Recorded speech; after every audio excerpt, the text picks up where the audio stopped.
बाबा जी के श्री चरणों में मेरा प्रणाम, श्री माँ के चरणों में मेरा प्रणाम, आप सबको मेरा प्रणाम।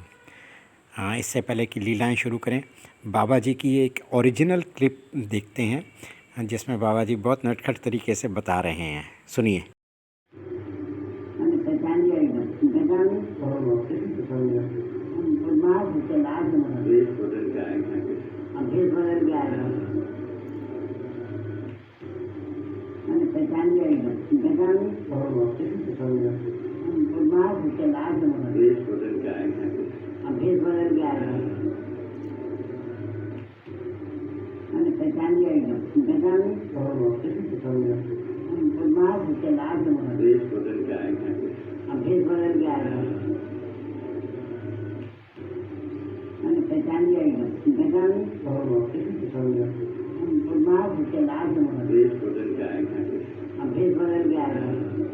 बाबा जी ने ऐसे ऐसे मरीजों को, ऐसी ऐसी बीमारियों को दूर किया है कि डॉक्टर हैरान और परेशान रह गए हैं।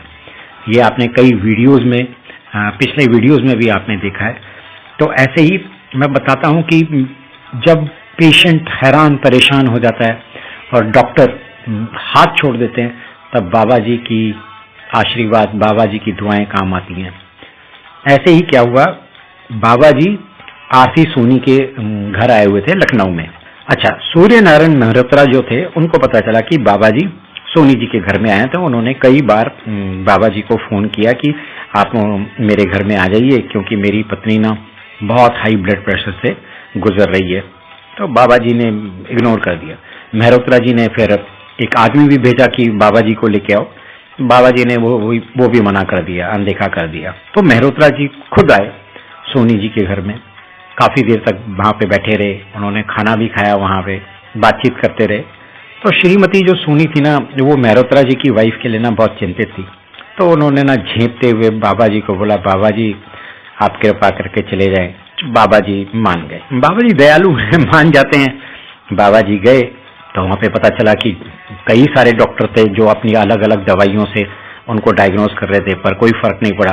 तो बाबा जी ने क्या किया, अपनी उंगलियों से मेहरोत्रा जी की वाइफ की पलकें, आंखों की पलकें दबाई, और फिर क्या था, सब कुछ ठीक, सामान्य, कुछ नहीं, कोई बोल ही नहीं सकता था कि ये हाई ब्लड प्रेशर से भी गुजर रही हैं। ऐसे ही क्या हुआ कि ये राजीदा जी बताते हैं कि मेरी आंटी जो है ना, वो मेरे इलाहाबाद में आई घर पे रहने के लिए।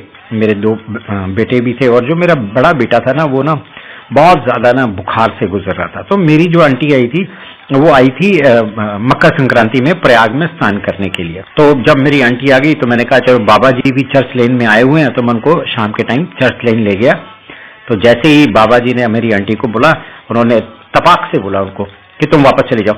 जैसे ही उन्होंने बोला तपाक से कि तुम वापस चले जाओ, तो मैं तो हैरान हो गया। मैं अपने बड़े बेटे के बारे में सोचने लग पड़ा, जो बहुत बीमार था, और मेरी आंटी भी वापस नहीं जाना चाहती थी। तो क्योंकि मकर संक्रांति का जो फेस्टिवल था वो 4 दिन बाद था, और उनका इलाहाबाद आने का फिर वो प्रयोजन अधूरा रह जाता। तो मैंने भी बाबा जी से रिक्वेस्ट की, प्रार्थना की कि बाबा जी देखो, मेरी ना बेटे की तबीयत बहुत खराब है, तो मैं तो इनको वापस छोड़ने नहीं जा सकता। पर बाबा जी ने सुना ही नहीं, और बाबा जी ने कन्हैया लाल श्रीवास्तव को बोला कि अगले दिन ना इनको सवेरे लखनऊ की ट्रेन में बिठा दो 10 बजे। जैसे ही हम जाने लगे तो बाबा जी ने पास में एक फूल पड़ा था और बोला था कि जैसे ही तुम जाने लगोगे तो ये जो फूल है ये उस बच्चे के सिर पे लगा देना।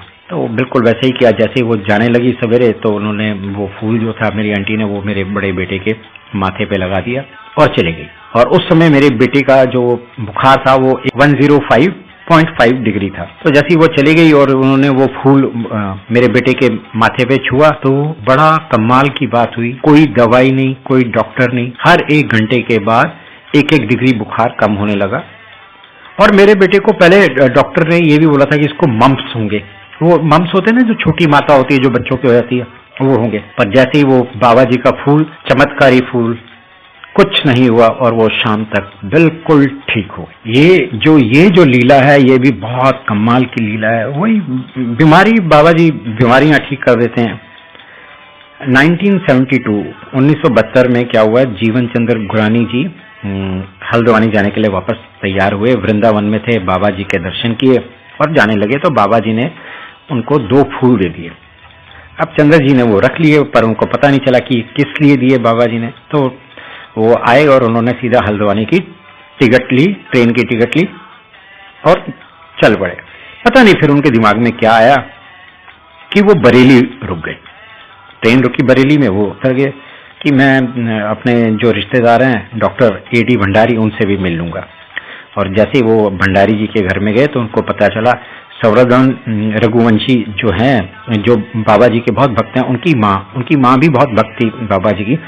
वो हाई ब्लड प्रेशर से बहुत ज्यादा जूझ रही है और उसकी कंडीशन बहुत खराब हो चुकी है। तो चंद्र गुरानी जी को लगा यार ये तो बाबा जी के बहुत बड़े भक्त हैं, मुझे उनके घर में जाना चाहिए। और वो उनके घर चले गए और वो जैसे उनके घर में गए तो रघुवंशी की जो मदर थी वो बिस्तर में लेटी हुई थी, बहुत बुरी कंडीशन थी। तो जीवन चंद्र गुरानी ने क्या किया, जो बाबा जी ने उनको फूल दिए थे वो उनकी माता को दे दिए और बोला ये बाबा जी ने मेरे को दिए थे। तो जैसे होता है बाबा जी का प्रसाद हम सर मत्थे पे लगा लेते हैं, तो उनकी माँ ने भी वो जो फूल थे अपने सर मत्थे पे लगाए और उन्हें प्यार से रख दिया। और उनका ब्लड प्रेशर भी बिल्कुल नॉर्मल, बिल्कुल ऐसे नॉर्मल रहा। और कहते हैं कि उनको उसके बाद कभी दवाई की जरूरत नहीं पड़ी ब्लड प्रेशर की, जब तक कि उन्होंने अपने प्राण नहीं त्याग दिए। और सबसे बड़ी बात यह है कि जब उन्होंने अपने प्राण त्याग दिए तो वो जो 2 फूल थे जो उन्होंने संभाल के रखे थे वो भी गायब हो गए। वो कहाँ चले गए आज तक किसी को नहीं पता। इसीलिए मैं कहता हूं कि बाबा जी तो बाबा जी हैं, बाबा जी के चमत्कार, बाबा जी की लीलाएं।